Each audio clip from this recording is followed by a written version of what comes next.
Good morning boys. Class 7-এর আজকের আলোচনার বিষয় বায়ুবাহিত রোগ। সংক্রামক রোগ এবং তার প্রতিকার বিষয়ের ইউনিট হলো এটা, বায়ুবাহিত রোগ বা air carrying disease. And before starting the today's class, আজকের ক্লাস শুরু করবার আগে আমরা এর আগের দিনকার ক্লাস সম্পর্কে একটু আলোচনা করে নিই। দেখো, এর আগের দিন আমরা যে বিষয়ে আলোচনা করেছি সেটা ছিল এটা যে মূলত আমরা এর আগের দিন মানসিক অবস্থা বা মানসিক যে সমস্ত রোগ হয়, মানুষের স্বাস্থ্যের দুরকম দিক হয়। এক রকমের দিক হচ্ছে দৈহিক স্বাস্থ্য, আরেক রকমের দিক হচ্ছে মানসিক স্বাস্থ্য। তো এই দৈহিক স্বাস্থ্য এবং মানসিক স্বাস্থ্য, এই দুরকম দিক নিয়েই কিন্তু একটা কমপ্লিট মানুষ তৈরি হয় বা একজন কমপ্লিটলি সুস্থ মানুষ তৈরি হয়ে থাকে। বা তৈরি হয়ে থাকে বলতে ব্যাপারটা আমি বলতে চাইছি এটা যে একজন সুস্থ মানুষ হয় অনেক। তো যাই হোক, যদি কোনো কারণে মনের দিক থেকে বা মানসিক অবস্থা ঠিক না থাকে, তাহলে কখনোই সেই মানুষের ফিজিক্যাল হেলথ বা দৈহিক স্বাস্থ্য ভালো থাকতে পারে না। কারণ দৈহিক স্বাস্থ্যের ওপরে মানসিক স্বাস্থ্যের একটা অত্যন্ত গুরুত্বপূর্ণ অবদান আছে। এটা যদি ওই জন্য আমাদের উচিত হচ্ছে এটা যদি নয় সরি ওই জন্য উচিত হচ্ছে আমাদের যে আমাদের মানসিক স্বাস্থ্য, আমাদের মেন্টাল হেলথকে সদা সর্বদা আমাদের ভালো রাখতে হবে। আমরা যদি মানসিক স্বাস্থ্যকে ভালো রাখতে পারি, তাহলে আমাদের যে ফিজিক্যাল হেলথ বা আমাদের যে দৈহিক স্বাস্থ্য তা কিন্তু অটোমেটিক্যালি ভালো থাকবে। It's very natural. হ্যাঁ, কিছু তো রোগ হবে, সুস্থ তো সবাই থাকতে চায়, সুস্থ আর কে না থাকতে চায়? কেউ কি চায় যে আমি ইচ্ছাকৃতভাবে অসুস্থ হব? আমি কি চাই? তুমি কি চাও? কেউ চায়। কিন্তু পরিবেশের মধ্যে রোগ জীবাণুর সংখ্যা এত বেশি যে পরিবেশের মধ্যে রোগ জীবাণু আমাদেরকে সদা সর্বদা আক্রমণ করেছে, করছে, আগামী দিনেও কিন্তু করবে। It is very natural. আমরা যদি ভাবি যে আমরা জীবাণুদের কবল থেকে বেরিয়ে চলে গেলাম, আমরা জীবাণু ছাড়া বেশ উদ্ধার পেয়ে গেলাম, এমন কোনো দিন সম্ভব না। তো সেক্ষেত্রে কিছু তো রোগ হবেই, সেগুলো তো হবে, কিন্তু মানসিকতার খাতিরে বা মানসিক দিক থেকে বিধ্বস্ত হয়ে মানুষের অনেক রোগ হয়। আমি এর আগের দিনকেই বলেছি যে মেন্টাল স্ট্রেস বা মানসিক যে চাপ, তার থেকে ডিপ্রেশন বা অবসাদের সৃষ্টি হয় এবং এই ডিপ্রেশন থেকেই মানুষের বহু রকমের রোগ হয়। আজকের দিনেতে ডায়াবেটিস মেলিটাস বা যাকে তোমরা হয়তো বা শুনে থাকবে যে ব্লাড সুগার নামে, এর পেছনেও কিন্তু গুরুত্বপূর্ণ কারণ হচ্ছে এই মেন্টাল স্ট্রেস বা আজকের দিনের যেটাকে আমরা বলছি mental tension. So then we have to understand first that how we can overcome the mental stress, কিভাবে আমরা মেন্টাল স্ট্রেস সম্পর্কে স্ট্রেস থেকে বেরিয়ে আসব। আমি এই প্রসঙ্গে বলেছি তোমাদেরকে, আগের ক্লাসেই আলোচনা হয়েছে, এটা তো শুধুমাত্র শর্টে আলোচনা করে দিচ্ছি আগের ক্লাসটার, যে আমাদেরকে একটু মেডিটেশন করা বা ধ্যান করা এবং এর সঙ্গে সঙ্গে আমাদের ভালো চিন্তা করা, সৎ চিন্তা, সৎ কর্ম, মঙ্গলদায়ক ভাবনা চিন্তা নেওয়া, ক্রিয়েটিভ মানসিকতা, গঠনমূলক মানসিকতা নেওয়া, and always to be a positive person. একজন সদা সর্বদা পজিটিভলি আমাদেরকে ভাবতে হয়। প্রসঙ্গত একটা জিনিস এখানে একটু বলি, যদিও এটা আমাদের মানে পড়ার বাইরে, তবুও আলোচনা করছি, একটু মনে হলো যে আমার ছেলেদের এটা একটু বলে দেওয়া ভালো। প্রত্যেকটা দেখো, আমরা অনেক দিন তো স্কুল থেকে ডিটাচ, তো তার ফলে তোমাদের মধ্যে, তোমরা তো বাচ্চা, ছোট ছোট ছেলে বাড়িতে সব আছো, আমরাও বাড়িতে আছি, তোমরা সবই জানো। তো এর ফলে আমাদের কিন্তু একটা মেন্টাল স্ট্রেস আসতে পারে। এই দীর্ঘদিন বাড়িতে থাকা, আমরা মাস্টারমশাইরাও বাড়িতে, আমরাও যে মেন্টালি ভালো থাকছি এমন তো আর নয়, আমাদেরও তো জীবনটা সেই তোমাদেরকে নিয়েই, তোমরা ছাড়া তো আর আমাদের অস্তিত্ব কিছু নেই। তো যাই হোক, এখন ঘটনা হচ্ছে যে এই যে দীর্ঘদিন থাকা, এটাও কিন্তু একটা মেন্টাল স্ট্রেসের অন্যতম কারণ। ওই জন্যে বি ক্রিয়েটিভ। এক নাগারে যদি ভালো না লাগে তাহলে একটু ছবি আঁকো, অবসর সময়ে একটু ড্রয়িং করো। তোমাদের তো ড্রয়িং তোমরা খুব ভালো করো, আমি জানি। তোমাদের ক্লাস 7-এর ছেলেরা, 8-এর ছেলেরা, আমাদের যে ছাত্ররা, তোমরা তো এতদিন স্কুল খোলা থাকলে আমাদের তো অনেক কম্পিটিশান হতো, তোমরা কত বসে আঁকো, প্রতিযোগিতার নাম দাও, এইগুলো করবে তোমরা। বাড়িতে ছবি আঁকবে, ছবি প্র্যাকটিস করবে, বিভিন্ন রকম ছবি আঁকবে। আমি কিছু সিলেক্টিভ লাইফ সায়েন্সের ছবি তোমাদেরকে অন ভিডিও পরের দিনকে বলে দেবো, সেগুলো তোমরা বাড়িতে বসে বসে একটু প্র্যাকটিস করো। আমি স্কুল খুললে আবার সেগুলো জমানো, এরকম একটা ভেবেছি আমি মাথার মধ্যে। এগুলো অবসর সময়, অল টাইম ফাঁকা আছে কেন জানো, এটাও কিন্তু একটা মেন্টাল স্ট্রেসের অন্যতম প্রধান কারণ হতে পারে। এক নাগারে এক জায়গায় চুপচাপ বসে থাকা। এবং আমি আরও বলেছিলাম এর আগের দিন যে মেন্টাল স্ট্রেসকে ওভারকাম করতে গেলে তোমাকে খোলামেলা কথা বলতে হবে। বিতর্কিত বিষয়কে খোলামেলাভাবে কথা বলে নিলে দেখবে মন অনেক হালকা হয়ে যায়, মনের দিক থেকে আমরা অনেক পরিষ্কার হতে পারি। তো যত আমরা মেন্টালি পরিষ্কার হব, আমরা ওপেন মাইন্ডেড হব, তত কিন্তু আমাদের মেন্টাল স্ট্রেস কমবে, তত আমরা আমাদের ফিজিক্যাল যে condition, it will be better. হ্যাঁ, এটা ভালো হবে, ফিজিক্যাল দৈহিক স্বাস্থ্য আমাদের ভালো। আরেকটা প্রসঙ্গে একটু বলি, তারপরে আমরা আজকের আলোচনায় যাব। সেটা হচ্ছে যে আমাকে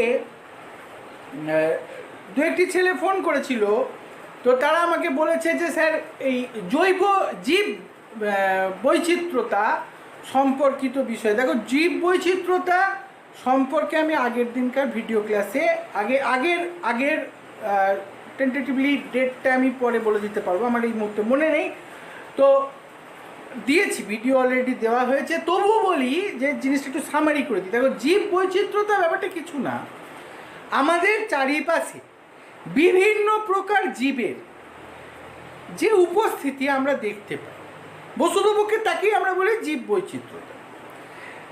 আমরা জীব বৈচিত্র্যতার ক্ষেত্রে যেটা হয় সেটা হচ্ছে যে আমরা ধরো সকালবেলা ঘুম থেকে উঠে শুধু কি মানুষরা এই সমাজের মধ্যে বেঁচে থাকতে পারবো, এটা তো সম্ভব নয়। তো তার ফলে আমাদের অভ্যাস এমন, আমরা এমনভাবেই মানুষ আমরা এইভাবেই আমরা অভ্যস্ত যে আমাদের চারপাশে অন্যান্য জীবগোষ্ঠীর অবস্থান আমাদেরকে কিন্তু প্রভাবিত করে, খাদ্যের ক্ষেত্রে প্রভাবিত করে। আমরা অন্য জীবগোষ্ঠীকে খাদ্য হিসেবে গ্রহণ করি, আমাদের মেডিসিনের দিক থেকে প্রভাবিত করে। আমরা অনেক ক্ষেত্রে ওষুধ পাই, গাছ থেকে ওষুধ পাই, অন্যান্য প্রাণীদের থেকে ওষুধ পাই, আমাদেরকে ফুয়েল সাপ্লাই করে, গাছ থেকে আমরা জ্বালানি কাঠ পেয়ে থাকি। তো এই সামগ্রিক ব্যবস্থাপনায় এটাই হচ্ছে বায়োডাইভার্সিটি, যেখানে আমরা সমস্ত কিছু নিয়ে একসঙ্গে চলতে পারি, মানে চলতে পারি নয়, চলি। একে রক্ষা কিন্তু আমাদেরই করতে হবে। তো we have to protect the biodiversity first, কারণ একে রক্ষা যদি আমরা না করতে পারি তাহলে কিন্তু এটা আমাদের জন্যই একটা ট্রাবল হয়ে দাঁড়াবে, কারণ আমরাই কিন্তু পরিবেশের থেকে আর কোনো হেল্প পাবো না। সো দেন একে রক্ষা করাও কিন্তু আমাদের কর্তব্য।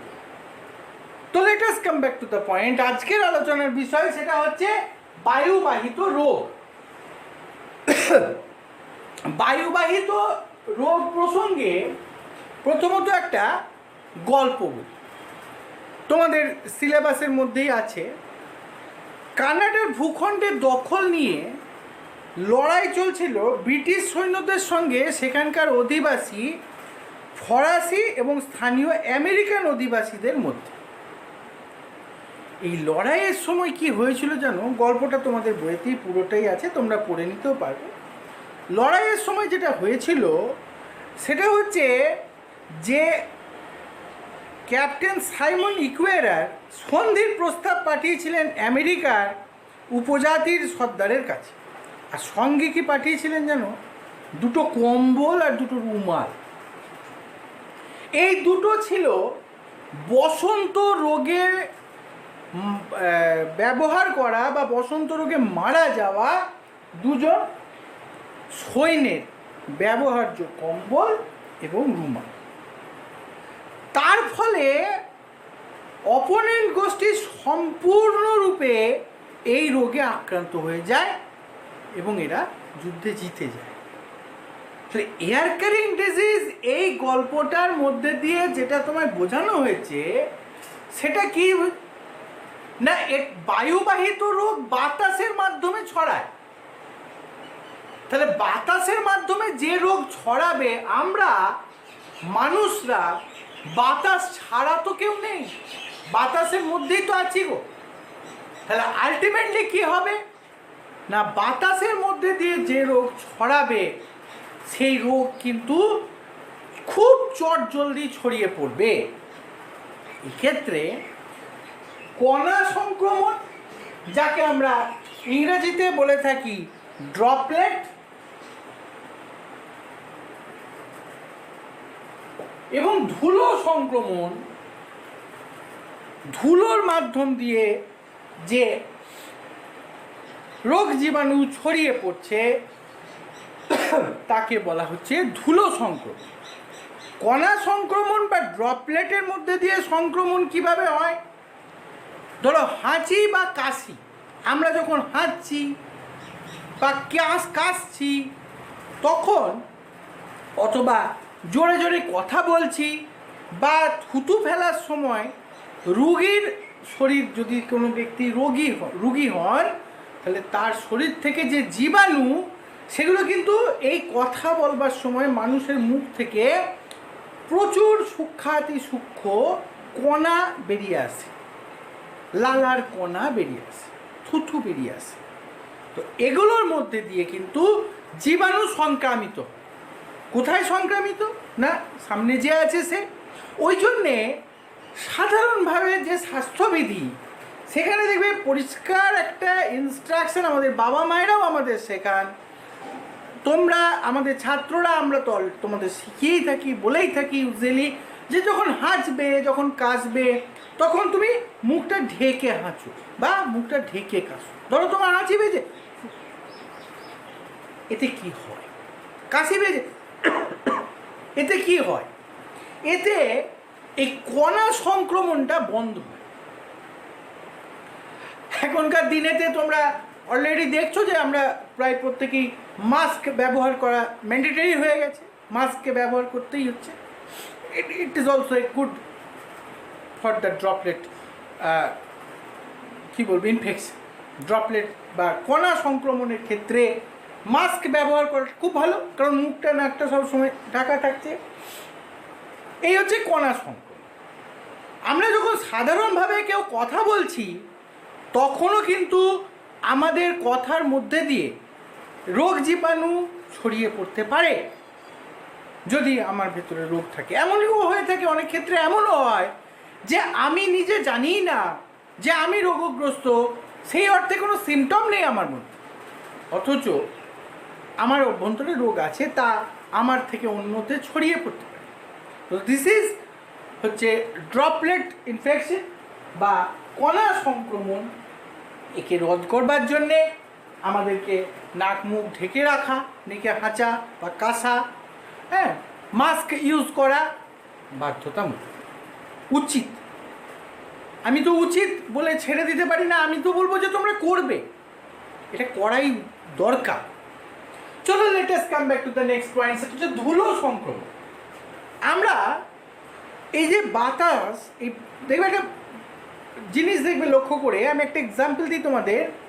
আমরা অন্ধকার রাত্রে যখন টর্চ জ্বালি, টর্চ, তখন দেখবে টর্চের আলোর রেখাটা বোঝা যায়, অন্ধকার ঘরের মধ্যে বোঝা যায়, এবং তখন দেখবে লক্ষ্য করে যে ওই যে আলোর রেখাটা বোঝা যায়, তো ওই রেখাটার মধ্যে কত ছোট্ট ছোট্ট ছোট্ট ছোট্ট কী সব যেন ঘুরে বেড়াচ্ছে, আলোটা রেখাটার মধ্যে ছোট্ট ছোট্ট ছোট্ট ছোট্ট ছোট্ট পাড়া কণিকাগুলো কী সব ঘুরে বেড়াচ্ছে। এগুলো কিচ্ছু না, এগুলো শুধুমাত্র ধুলোর কণা। এইগুলোর মধ্যে দিয়ে প্রচুর রোগ জীবাণু, কারণ একটা জিনিস খেয়াল রাখবে, জীবাণু কিন্তু এরকম না যে তাদেরকে ভিজুয়ালাইজ করা যায়, এরা অদৃশ্য শত্রু। আমাদেরকে সদা সর্বদা অদৃশ্য শত্রুর বিরুদ্ধেই লড়াই করে বাঁচতে হয়। আমাদের শরীরের যে ইমিউনিটি পাওয়ার বা যে অনাক্রম্যতা শক্তি, সেই অনাক্রম্যতা শক্তির কারণেই কিন্তু আমরা বেঁচে আছি, কারণ এটাই আমাদেরকে ভেতর থেকে, আমাদের শরীরের ভেতর থেকে শক্তি যোগায় যে এই রোগ জীবাণুর সঙ্গে লড়াই করবার। ধুলো সংক্রমণ হচ্ছে সেই সংক্রমণ যেখানে ধুলো কণার মধ্যে দিয়ে রোগ জীবাণু কিন্তু ছড়িয়ে পড়ে। বুঝতে পারছো যে কতটা মারাত্মক হতে পারে? ইনফেকশন ছড়িয়ে পড়া খুব সহজ, কারণ এই যে বললাম যে আমরা তো বাতাস ছাড়া নেই কেউ, আমরা তো বাতাস ছাড়া কেউ থাকতেই পারবো। পশুদের থেকেও বিভিন্ন প্রকার রোগ, দেখো আমরা বিভিন্ন প্রকার পশু পালন করে থাকি, আমাদের দৈনন্দিন জীবনে বেঁচে থাকবার জন্যে আমাদেরকে কিন্তু পশুপালন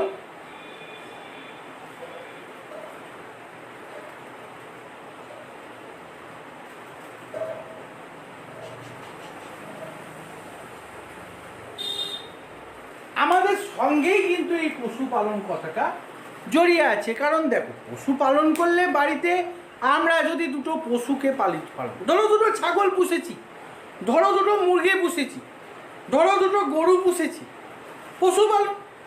আজকের দিনে পশুপালন তো একটা বিজনেস, পশুপালন মানুষের জীবন জীবিকার একটা অন্যতম দিক হয়ে গেছে। এখান থেকে তো মানুষ রোজগার পাচ্ছে, গোটারি, পোলট্রি ইত্যাদি থেকে তো মানুষের রোজগার হয়। তো পশুপালন থেকেও কিন্তু এই পশুদের শরীর থেকেও তাদের যে রোগ জীবাণু, পশুদের যে রোগ জীবাণু, সেগুলোও কিন্তু অনেক ক্ষেত্রে এই বাতাসের মাধ্যমেই আমাদের কাছে এসে কিন্তু হাজির হতে পারে, সম্ভাবনা আছে। সুতরাং we have to conscious about this type of the air carrying disease. আমাদেরকে এই বায়ুবাহিত রোগ সম্পর্কিত বিষয়ে সচেতন হতে হবে এবং আমাদের যে সাধারণ স্বাস্থ্যবিধি, সেই সাধারণ স্বাস্থ্যবিধি আমাদের মেনে চলতে হবে। এবার আমরা আসি কতকগুলো রোগের লক্ষণ এবং তার প্রতিকার সম্পর্কে। একটা খুব কমন রোগ সম্পর্কে বলি, যক্ষ্মা।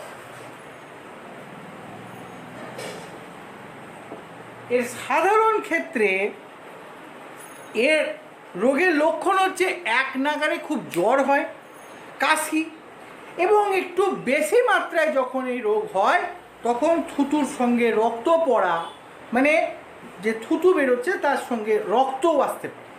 যক্ষ্মা রোগের এগুলো হচ্ছে একটা অত্যন্ত, মানে রোগের লক্ষণ, অত্যন্ত গুরুত্বপূর্ণ নয়, এগুলো রোগের লক্ষণ। এক নাগারে যদি কারুর জ্বর হতেই থাকে, এক নাগারে যদি কারুর খুসখুস কাশি হতেই থাকে, কমছে না, he or C must consult with a doctor. তাকে অবশ্যই ডাক্তারের সঙ্গে যোগাযোগ করতে হবে এবং যোগাযোগ করাই উচিত। ডাক্তারবাবু দেখবেন, হাসপাতালে গেলেই হলো। তো এগুলো থেকে এর প্রতিকার কি? সর্বপ্রথম প্রতিকার হচ্ছে যেটা বললাম, যে স্বাস্থ্যকেন্দ্রে বা হাসপাতালে ডাক্তার দেখিয়ে তার পরামর্শ মতন ডাক্তারবাবু যেমন বলবেন সেই পরামর্শ মতন আমাদের তাকে কাজ করতে হবে। এছাড়াও পুষ্টিকর খাবার খাওয়া প্রয়োজন এই সময়। এছাড়া এনাফ জল পান করা। আমি এই প্রসঙ্গে একটা কথাও বলি, এখন বাড়িতে তো আমার মনে হয় তোমরা সবাই জল ঠিকঠাক খাচ্ছ তো? অনেক দিন তো দেখা হয়নি তোমাদের সঙ্গে, তো সেই কবে থেকে তোমাদেরকে দেখতে পাইনি। তোমরাও আমাদেরকে এই ভিডিওতেই যা দেখতে পাচ্ছ, জল খাবে। প্রত্যেকটা মানুষের সারা দিনেতে, স্কুলে থাকলে তো আমরা বারবার বলি, নিশ্চয়ই তোমাদের বাবা মায়েরা বলছেন, আমি তাদেরকে ইগনোর করছি না, কিন্তু বলি তো আমরা সব সময়, তাই হয়তো কোনোভাবে মুখ দিয়ে বেরিয়ে গেল। জল খাবে, প্রতি মুহূর্তে জল খাবে, খুব প্রয়োজন জল খাওয়া। জল না খেলে মানুষের বিভিন্ন প্রকারের রোগ হয়। চলো আমরা এর পরের পয়েন্টে আসি, অর্থাৎ সাধারণ সর্দি কাশি। দেখো, সাধারণ যে সর্দি কাশি হয় এর লক্ষণ আমরা প্রায় প্রত্যেকেই জানি, কারণ সাধারণভাবে আমাদের সর্দি কাশি হয়নি এমন আমরা লোকজন খুঁজে পাওয়াটা খুব মুশকিল। এক্ষেত্রে নাক দিয়ে জলের মতন পাতলা সর্দি আসতে পারে, কাশি হতে পারে, হালকা ফিভারও আসতে পারে, অল্প গা গরম হতে পারে। এখানেও সেই রোগের প্রতিকার হিসাবে আমাদের যেটা করতে হবে, যে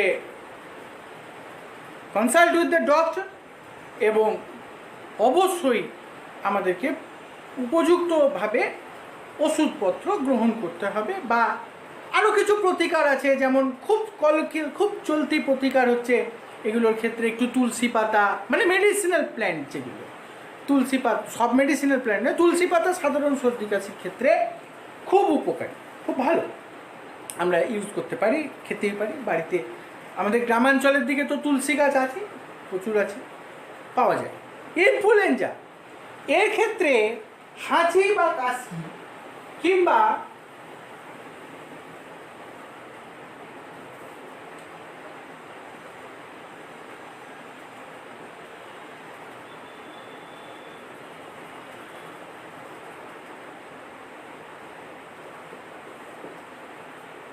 হাঁচি বা কাশি, গা হাত পায়ে ব্যথা বেদনা, জ্বর, এগুলো কিন্তু হয়ে থাকে। ইনফ্লুয়েঞ্জার ক্ষেত্রে আমরা এটা দেখতে পাই।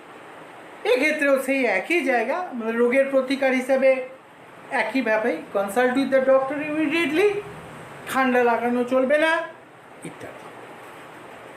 তো এই হচ্ছে আমাদের বায়ুবাহিত রোগ প্রসঙ্গে কথা। এখন এর পরবর্তীতে